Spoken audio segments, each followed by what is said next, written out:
Hello and welcome to the Cultured Bumpkin. It's been several days. I've been pretty busy. I'm still trying to get this book done, though. So tonight is chapter 27, Pieces of Eight, in Southern Treasure Island by Robert Louis Stevenson. So if you're new here, this is the recording session, and then I'll edit it into an audiobook. Chapter 27, Pieces of Eight. Owing to the cant of the vessel, the masts hung far out over the water, and from my perch on the cross trees I had nothing below me but the surface of the bay. Hans, who was not so far up, was in consequence nearer to the ship and fell between me and the bulwarks. He rose once to the surface in a lather of foam and blood, and then sank again for good. As the water settled, I could see him lying huddled together on the clean, bright sand in the shadow of the vessel's sides. A fish or two whipped past his body. Sometimes, by the quivering of the water, he appeared to move a little, as if he were trying to rise. But he was dead enough, for all that, being both shot and drowned, and was food for fish in the very place where he had designed my slaughter. I was no sooner certain of this than I began to feel sick, faint, and terrified. The hot blood was running over my back and chest. The dirk, where it had pinned my shoulder to the mast, seemed to burn like a hot iron. Yet it was not so much these real sufferings that distressed me, for these, it seemed to me, I could bear without a murmur.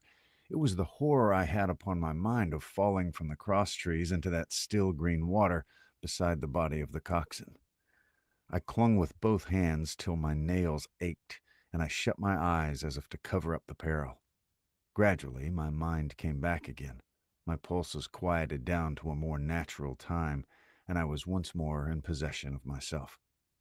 It was my first thought to pluck forth the dirk, but either it stuck too hard or my nerve failed me, and I desisted with a violent shudder.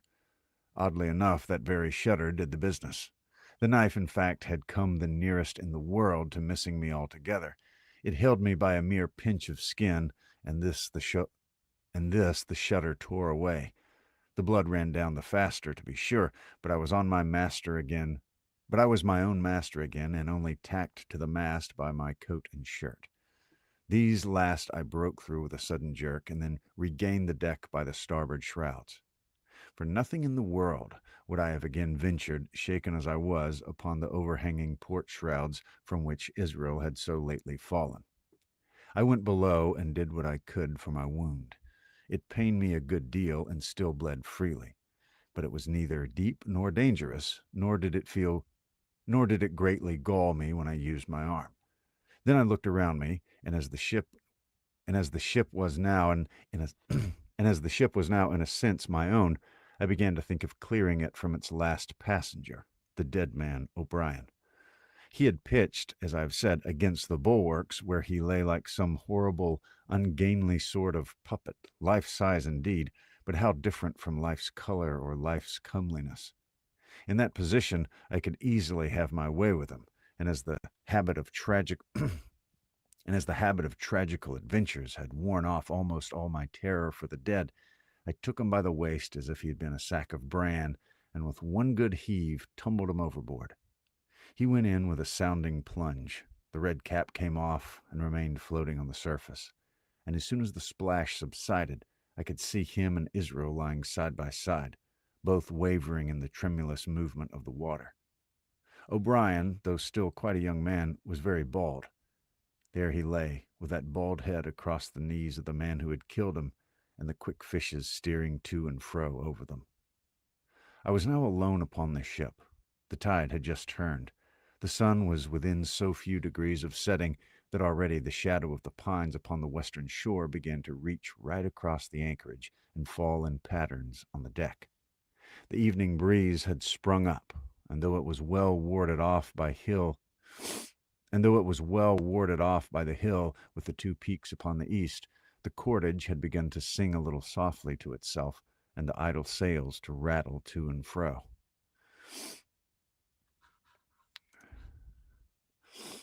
How's everybody doing? Whether you're live or catching the replay, I hope you're doing great. Where's my I began to see a danger to the ship. The jibs I speedily doused and brought tumbling to the deck, but the mainsail was a harder matter. Of course, when the schooner canted over, the boom had swung outboard, and the cap of it and a foot or two of sail hung even under water. I thought this made it still more dangerous, yet the strain was so heavy that I half feared to meddle. At last I got my knife and cut the halyards.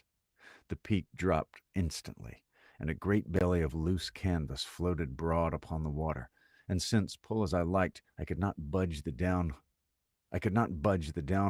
that was the extent of what I could accomplish.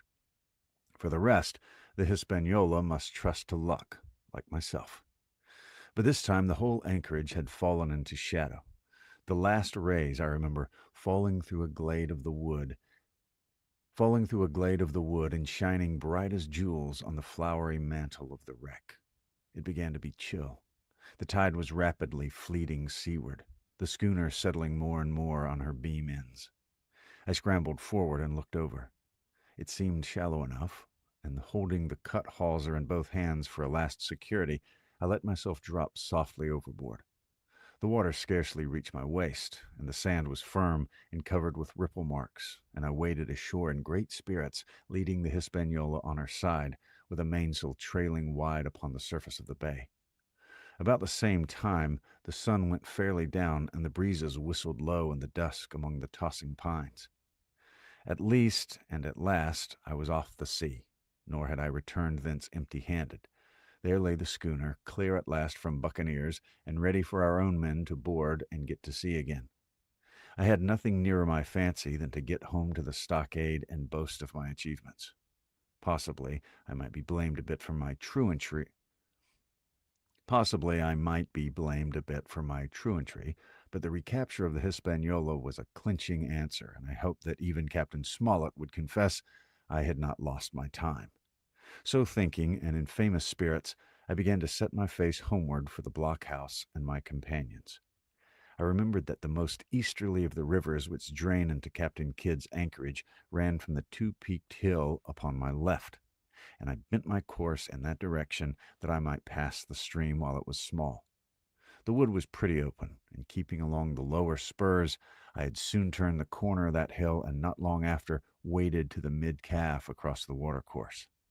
This brought me near to where I had encountered Ben Gunn, the maroon, and I walked more circumspectly, keeping an eye on every side. The dusk had come nigh hand completely, and as I opened out the cleft between the two peaks, I became aware of a wavering glow against the sky, where, as I judged, the man of the island was cooking his supper before a roaring fire. And yet I wondered in my heart that he should show himself so careless. For if I could see this radiance, might it not reach the eyes of Silver himself where he camped upon the shore among the marshes? Gradually the night fell blacker. It was all I could do to guide myself even roughly towards my destination. The double hill behind me and the spyglass on my right hand loomed faint and fainter. The stars were few and pale, and in the low ground where I wandered, I kept tripping among bushes and rolling into sandy pits. Suddenly, a kind of brightness fell about me. I looked up. A pale glimmer of moonbeams had alighted on the summit of the spyglass, and soon after I saw something broad and silvery moving low down behind the trees, and knew the moon had risen. With this to help me, I passed rapidly over what remained to me of my journey, and sometimes walking, sometimes running, impatiently drew near to the stockade. Yet as I began to thread the grove that lies before it, I was not so thoughtless but that I slacked my pace and went a trifle warily. It would have been a poor end of my adventures to get shot down by my own party and mistake. The moon was climbing higher and higher. Its light began to fall here and there in masses, though excuse me. Its light began to fall here and there in masses through the more open districts of the wood, and right in front of me, a glow of a different color appeared among the trees. It was red and hot, and now and again it was a little darkened, as it were, the embers of a bonfire smoldering. For the life of me, I could not think of what it might be. At last I came down upon the borders of the clearing. The western end was already steeped in moonshine. The rest, and the blockhouse itself, still lay in a black shadow checkered with long silvery streaks of light. On the other side of the house, an immense fire had burned itself into clear embers and shed a steady red reverberation contrasted strongly with the mellow paleness of the moon.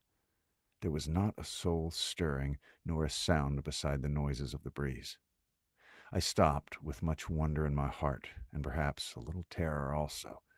It had not been our way to build great fires. We were indeed, by the captain's orders, somewhat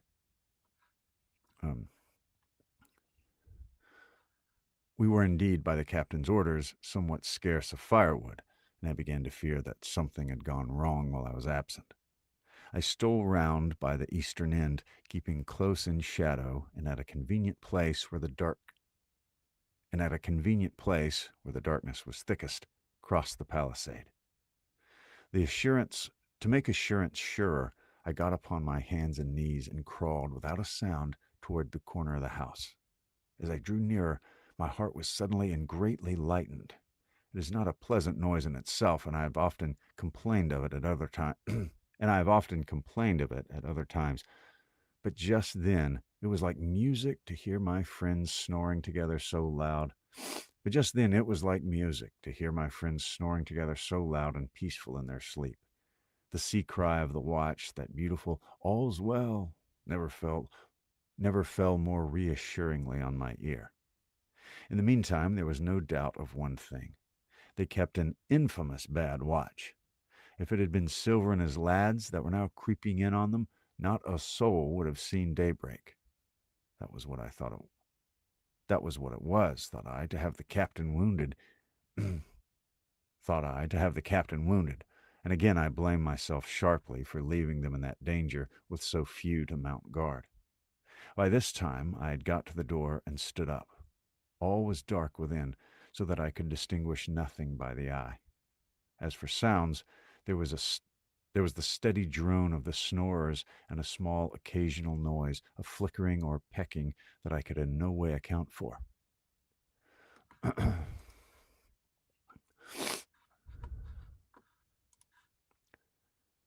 With my arms before me, I walked steadily in. I should lie down in my own place, I thought with a silent chuckle, and enjoy their faces when they found me in the morning. My foot struck something, yielding. It was a sleeper's leg, and he turned and groaned, but without waking. And then all of a sudden a shrill voice broke forth out of the darkness. "Pieces of 8, pieces of 8, pieces of 8, pieces of 8, pieces of 8, and so forth, without pause or change, like the clacking of a tiny mill. Silver's green parrot, Captain Flint. It was she whom I had heard pecking at a piece of bark. It was she, keeping better watch than any human being, who thus announced my arrival with her wearisome refrain. I had no time left me to recover. At the sharp clipping tone of the parrot, the sleepers awoke and sprang up, and with a mighty oath, the voice of Silver cried, "Who goes?" I turned to run, struck violently against one person, recoiled, and ran full into the arms of a second, who for his part closed upon and held me tight. "Bring a torch, Dick," said Silver when my capture was thus assured, and one of the men left the log house and presently returned with a lighted brand. So that was chapter 27. So it is hot as blazes in here. So it's late, and I am going to call it a night, but I will hopefully do this again tomorrow night. Thank you very much for watching. Hope you'll subscribe if you haven't, and be on the lookout for the finished audiobook about to post. So talk to you later, and good night.